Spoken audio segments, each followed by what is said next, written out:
సప్తమి తిథి ఉండగా సమంత్రక స్నానం చేయాలి. మంత్రం లేని స్నానం మీరు చేశారనుకోండి, అది కాకి స్నానం అని పిలుస్తారు. దానివల్ల ప్రయోజనం ఏమి ఉండదు. జిల్లేడాకులు రేగుపళ్ళు తల మీద పెట్టుకుని నేను పోసుకున్నానండి అన్నారనుకోండి, దానికి ఏం ఉపయోగం ఉండదు.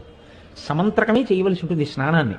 దాన్ని మంత్రస్వరూపాన్ని ఏం చేస్తారంటే అందరికీ అందుబాటులోకి తీసుకురావడం కోసం మంత్రం అంటే అంగన్యాస కరన్యాసాలు ఉండాలి, ఒక ఉపదేశం ఉండాలి. ఇవన్నీ మళ్ళీ అందరికీ ఎలా అందుబాటులోకి వస్తాయి? మళ్ళీ అందరూ దీని ఫలితాన్ని ఎలా పొందుతారు? ఇప్పుడు ఆ మంత్రాన్ని శ్లోక రూపం చేస్తారు, అంటే ఇంకా అనుగ్రహిస్తారు. ఇప్పుడు మీరు ఆ శ్లోకం చెప్పిన తరువాత రేగుపళ్ళు జిల్లేడు పళ్ళు తల మీద పెట్టుకుని అప్పుడు నీళ్లు పోసుకుంటే అవి జారి కింద పడిపోతాయి. అలా పడిపోయాయి అనుకోండి, 7 జన్మల క్రితం చేసినటువంటి పాపాలని ఆ స్నానంతో తీసేస్తారు. అది ఎప్పుడు ఉంటుంది అంటే ఒక్క రథసప్తమి నాడు మాత్రమే ఇస్తారు.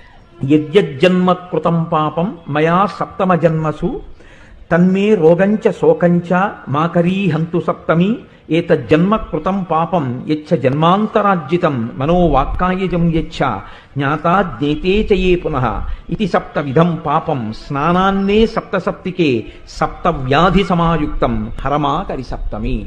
7 జన్మలలో 7 రకాలుగా చేసినటువంటి పాపముల వలన నేను పొందబోతున్నటువంటి 7 రకములైన భయంకర వ్యాధులు ఏవున్నాయో వాటితో సహా ఓ సప్తమి, నేను ఈ రోజు ఉదయం చేస్తున్నటువంటి ఈ స్నానము చేత ఆ దురితము తొలగుగా. సబ్స్క్రైబ్ చేసుకోండి.